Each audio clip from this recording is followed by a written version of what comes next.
Before we launch this jet ski, let's talk about the parts and some important things to think about. First of all, there's some legalities.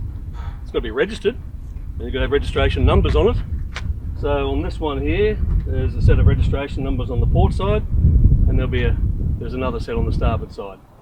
Got to be in good condition and visible from 30 metres away. Now this is a commercial ski, but a recreational ski would also have a registration label, just like the old windscreen labels that we used to have. It's on the port side near the numbers, so it'll be here or somewhere in the vicinity, but I'll never have a label while I'm commercial.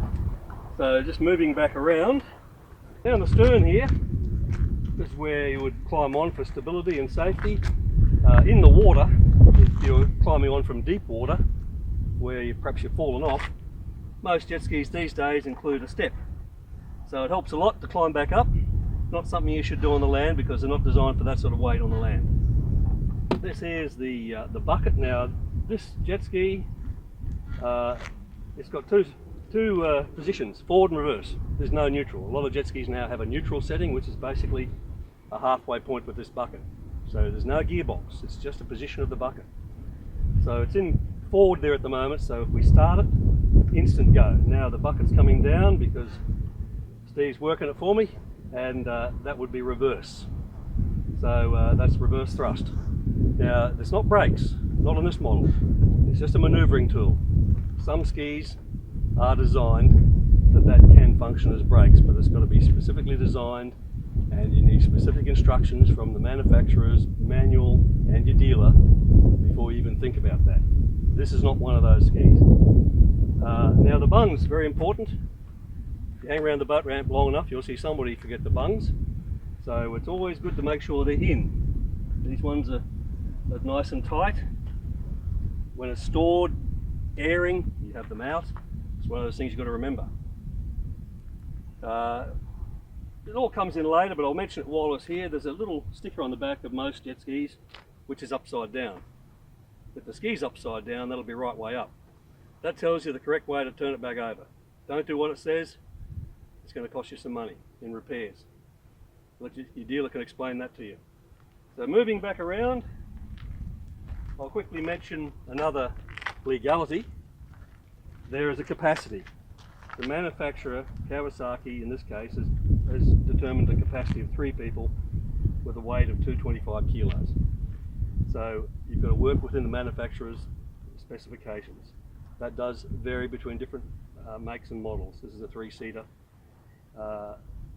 So that's that situation there. Here's those numbers I was mentioning.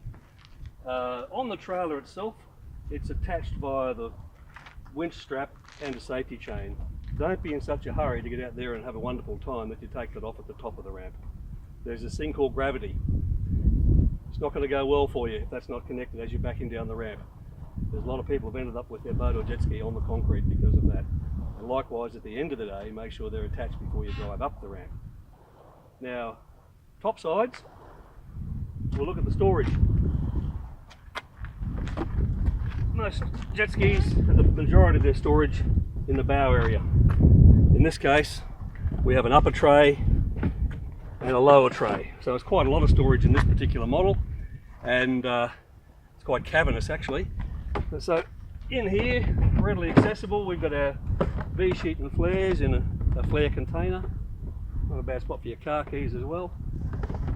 Got some water, got a waterproof torch and first aid kit. If you were so inclined, you could also find room for other things for your day out, such as an anchor. Now, climbing up on top, a bit more storage in here, and in this particular model, here's where we engage the computer. This one's a normal key, this one's a slow key that electronically limits the power. A lot of skis have got that. For the novice, I'll put the normal key in. 2 bips, it's ready to go. We have our kill switch, some attached to the life jacket. This one attaches to the wrist. The idea being it's got to be in to start, and if you fall off, it'll kill the engine. So we'll start it up.